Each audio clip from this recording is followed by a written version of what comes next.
Welcome to part 3 of my Vietnam itinerary series. We reached Hoi An after an overnight bus ride, well rested and very excited to explore Hoi An. Our check in was still 3 hours away, so we took the hotel's free bicycles and started exploring. A good choice because the streets already looked like a storybook. First thing we did, coffee. Always coffee. A tiny cafe, cold coffee in hand, and the most peaceful morning vibe. We slowly cycled around the market lanes, bougainvilleas hanging over the rooftops, colorful lanterns swaying above us, and the old yellow houses glowing in the soft sun. We finally checked in, a welcome drink, a cozy room, and the best part, our balcony had the view of the Hoian River, quite serene, picture perfect. We ordered Indian food through the Grab app, which is honestly a lifesaver in Vietnam. After a short nap, we got ready for what would become one of the most magical nights of our lives. Because when the sun sets, Hoi An transforms. Every street, every bridge, every shop, everything lights up with hundreds of lanterns.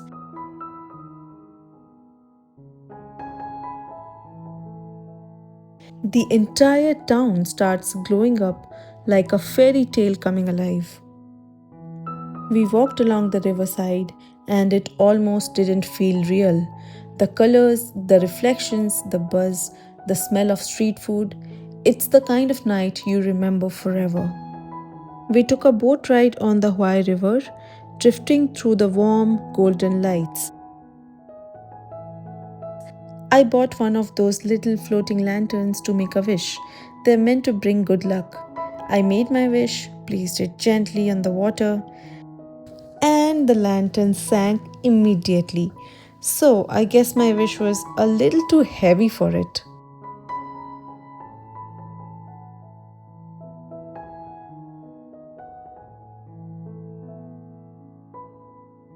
We went back to the market and tried the best vegetarian rice paper rolls, fresh, crunchy, full of herbs and flavor.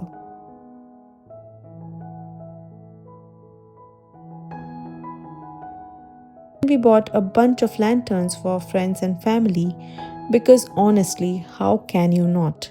They're everywhere and they're gorgeous.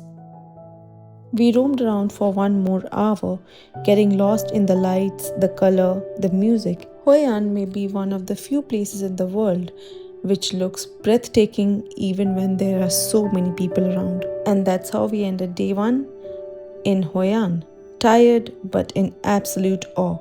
Grateful to witness this magical lantern light, something Hoi An is truly famous for. Day 2 in Hoi An started slow and sweet. The hotel's complimentary breakfast was very fulfilling.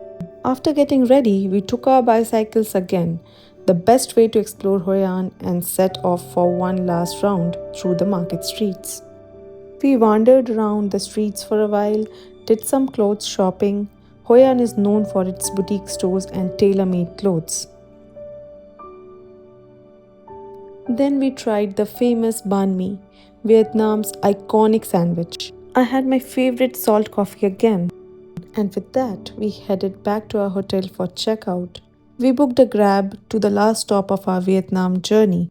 Part 4 drops next. Stay tuned.